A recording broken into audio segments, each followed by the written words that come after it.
18 মাসের মধ্যে নির্বাচন করতে সরকারকে সহায়তা করব বলেন সেনাপ্রধান।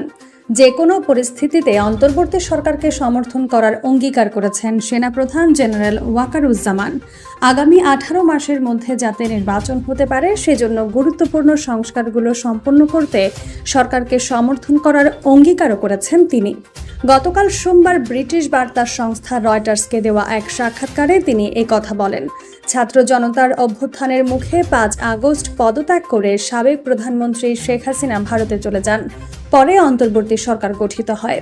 গতকাল রাজধানী ঢাকায় নিজ কার্যালয়ে বসে রয়টার্সকে একটি বিশেষ সাক্ষাৎকার দেন জেনারেল ওয়াকারুজ্জামান। তিনি বলেন, নোবেলজয়ী ডক্টর মোহাম্মদ ইউনূসের নেতৃত্বাধীন অন্তর্বর্তী সরকারের প্রতি তার পূর্ণ সমর্থন আছে। ডক্টর ইউনূস প্রসঙ্গে জেনারেল ওয়াকারুজ্জামান বলেন, আমি তার পাশে থাকব যাই হোক না কেন, যাতে তিনি তার মিশন সম্পন্ন করতে পারেন। হাসিনার ক্ষমতাচ্যুতির কয়েক সপ্তাহ আগেই সেনাপ্রধানের দায়িত্ব গ্রহণ করেন জেনারেল ওয়াকারুজ্জামান। তিনি বলেন, 1 থেকে 1.5 বছরের মধ্যে গণতন্ত্রে উত্তরণ ঘটানো উচিত। তবে তিনি ধৈর্য ধরার প্রয়োজনীয়তার উপর জোর দেন। আলাপকালে পূর্বে বাংলাদেশের রাজনীতিতে সেনা হস্তক্ষেপ এবং ক্ষমতা গ্রহণের প্রসঙ্গ উঠে আসে।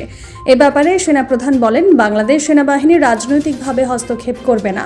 আমি এমন কিছু করব না যা আমার বাহিনীর জন্য ক্ষতিকর হয়। আমি একজন পেশাদার সৈনিক, আমি আমার সেনাবাহিনীকে পেশাদার রাখতে চাই।